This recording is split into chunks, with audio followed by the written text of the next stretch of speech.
With October's opening of the Alienware Longhorn Esports Arena, I got to check out what the new facility has to offer and how it's giving students another way to have some recreational fun. Bowling lanes, billiards, foosball, and now, PCs.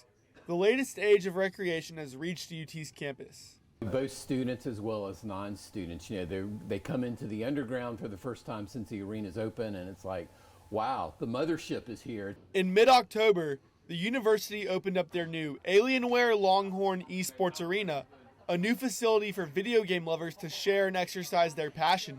For the last 8 years, I've been telling the university, this is something that we need to build, and we finally built it. So it's basically a dream come true. Located in the Union's underground, the newly built arena has 30 desktops, multiple TVs, and a varsity room strictly for the Longhorn gaming teams to compete. I'm very excited for the varsity space, which will allow our teams space to practice consistently, which had a whole bunch of huge benefits. The new facility isn't reserved just for the Longhorn gaming teams to practice. In addition to bowling, playing pool, or air hockey, many students can casually come to the Union Underground in their free time to play a quick game or two. Even though the arena opened just this month, it's only a new chapter to an already extensive history of the Union Underground that has been around for over 60 years. It's a kind of the retro with bowling, and then we've got the modern new with esports gaming. Official UT EID students can also sign into their own gamer accounts at the new esports arena, just as if they are playing from their own homes. Live in the studio, Robert Gonsoulin reporting Texas TV. Just when you think you've found some peace and quiet, you can hear them. Black-field crickets.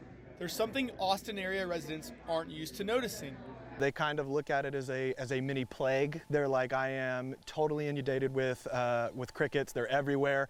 While experts say it's an annual occurrence, the heavy rainfall we experienced in the spring caused a much larger uprising than normal. The thing that really what springs mean is that the crickets laid a ton of eggs. So we expect this one to be worse than normal. We're seeing it being worse than normal. It's not like out of the ordinary for us at all, but this has been like a busy year for crickets specifically. Not only is it annoying to constantly hear crickets, but they can also damage your home's furniture. Once inside, they may try to eat through your fabric. So there's a solution to these insects you can try before calling an exterminator.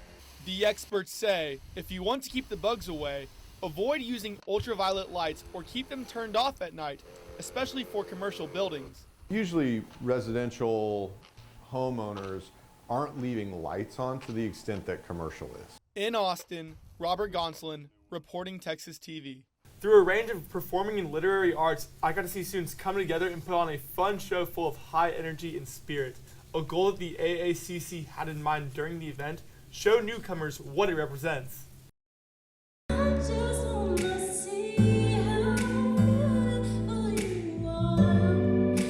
Culture shock is all about letting your emotions out, whether it's through singing, dancing, or any other art. I feel like culture shock is it's an event that everybody can, release what they want to release. Fakaimi Johnson is one of the organizers for the annual event that aims to engage students in Black culture. The music that we had, the activities that we were doing, it was reminiscent of Black culture, but it was something where anybody could come on stage.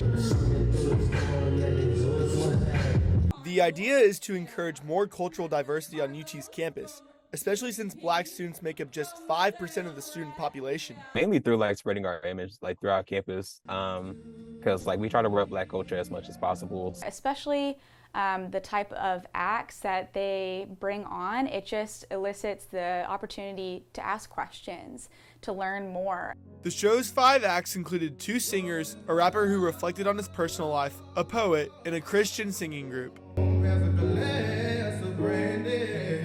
The talent show incorporated many people in attendance.